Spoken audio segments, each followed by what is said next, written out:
ආයිබෝවන් අද අපි හදන්න යන්නේ මාළු මිරිස් පිරවුම. මාළු මිරිස් පිරවුමට අවශ්‍ය ද්‍රව්‍ය ටික මොනවද කියලා අපි බලමු. සමහර ද්‍රව්‍ය මෙතන තියෙනවා. සමහර ද්‍රව්‍ය අපිට එකතු කරගන්න වෙනවා. ඇත්තටම අපි මේකට අල වැඩිපුර යොදලායි හදන්නේ. ඒ හින්දා අල ටිකක් තියෙනවා, ලුණු තියෙනවා, කැරට් ගෙඩියක් තියෙනවා. තව අපිට සැරට අවශ්‍ය දේවල් එකතු කරන්න දේවල් තියෙනවා. ලීස් ඔන්න පාවිච්චි කරන්න පුළුවන්. කැරට් පාවිච්චි කරනවා, බෝංචි එළවලු විතරක් හදනවා නම් එළවලු විතරක් දාලා තඹගෙන ව්‍යංජනය හදා ගන්න පුළුවන්. අපි මේකට තඹපු මාළු යොදා ගන්නවා. අපි මේ වෙනකොට මාළු ටික තැම්බෙන්න තියලා තියෙන හින්දා අපි ඒකත් යොදාගෙන තමයි මේ ව්‍යංජනය හදන්නේ. ඉතින් අපි හොඳට මේ එළවලු පිරිසුදු කරගෙන මේවා තැම්බෙන්න තියලා ව්‍යංජනය හදලා මේ මාළු මිරිස් පිරවුම හදන විදිය අපි බලමු. අපි මේ වෙනකොට මේ මාළු මිරිස් ව්‍යංජනය හදලා තියෙන්නේ. දැන් මේකට අවශ්‍ය පිරවුමට අවශ්‍ය දේවල් ලෑස්ති කරලා තියෙන අල තම්බලා අරගෙන ලුණු කපලා රීස් ලුණු කොළ කපලා තියෙනවා, කැරට් ටිකක් කපලා තියෙනවා, කරපිංචා ටිකක් චූටිට කපලා තියෙනවා අපි. ඒ වගේම තඹපු මාළු වගේක් තියෙනවා. අපිට වෙජිටේරියන් නම් මාළු නොදා හදා ගන්න පුළුවන්. අපි මාළු මිරිස් කඩ පුරවනකොට මාළු මිරිස් කඩ සම්පූර්ණයෙන් කපලා අයින් කරන්නේ නැහැ. මෙන්න මේ විදිහට මාළු මිරිස් කඩලා අරගෙන මේ නට්ට හරියෙන් හොඳට පොඩි කරලා මේ හරියෙන් හොඳට මෙහෙම පොඩි කරනවා. පොඩි කරාට පස්සේ මේ ඇටේ බුරුල් වෙනවා. මේක බුරුල් වුණාට පස්සේ මෙන්න මේ වගේ අපිට මේ නැට්ට ගලවලා ගන්න පුළුවන්. ගලවලා අරගෙන මේ තියෙන ඇට ටික ඉවත් කරාට පස්සේ ගොඩාක් සැරගතිය තියෙනවා නම් ඒක යනවා.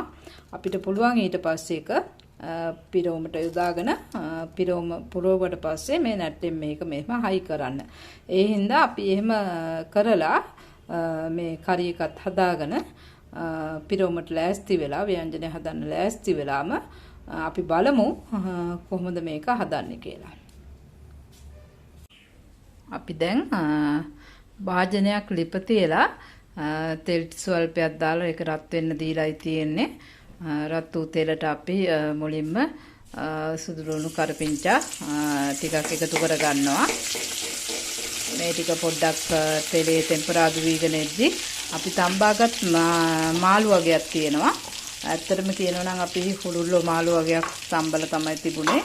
අපි තම්බාගත් මාළු හොඳින් පිරිසිදු කරලා තම්බාගත් මාළු හොඳින් පොඩි කරලා තියෙන්නේ. මේ පොඩි කරාට පස්සේ සැමන් වගේම තමයි අපිට පේන්නේ.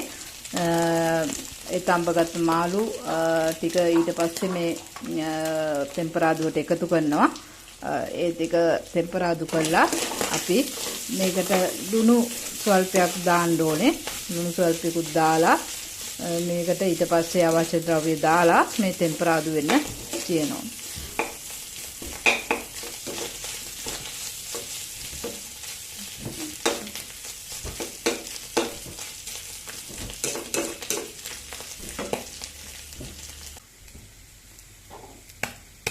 ඉන්පසු අපි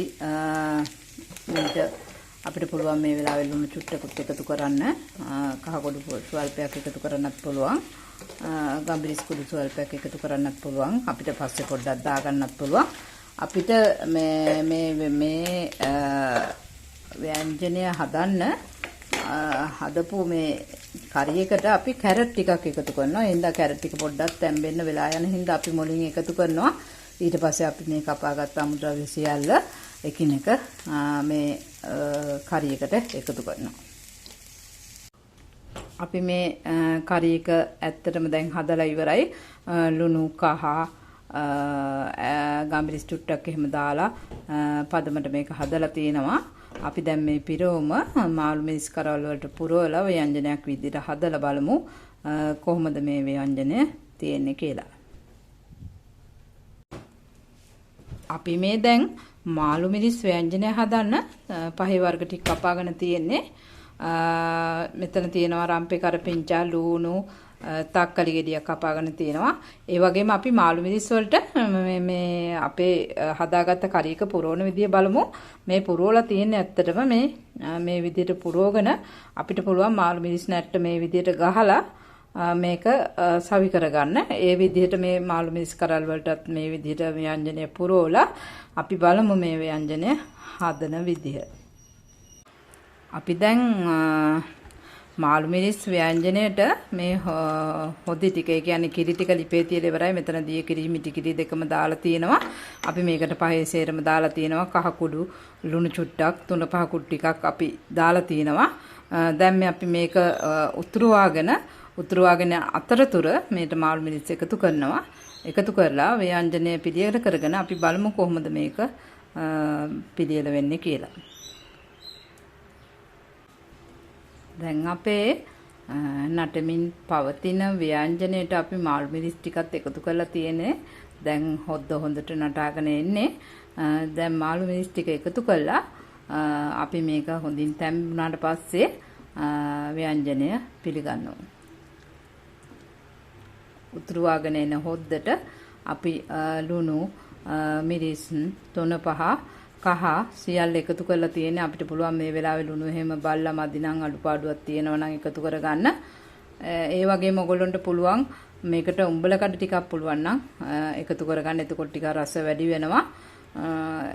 එතකොට අපිට මේකේ රසවත්භාවය තව වැඩි කරගන්න පුළුවන්. අපි අපේ මාළු මිරිස් ව්‍යංජනය නම් හදලා ඉවරයි. දැන් අපි ඒක මේසෙට පිළිගන්නලයි තියෙන්නේ. හරිම ලස්සනයි, හරිම රසවත්. ඉතින් උයන්න අමාරුයි කියලා හිතන අයට ටක් ගාලා හදාගන්න පුළුවන් මාළු මිරිස් ව්‍යංජනයක් මේක. අපි ඉතින් මේ වගේ ලස්සන ඉක්මනට හදාගන්න පුළුවන් ව්‍යංජනයක් එක්ක ආයෙත් හම්බ වෙමු. මං ගිහින් එන්නම්. මම cook with Gaini.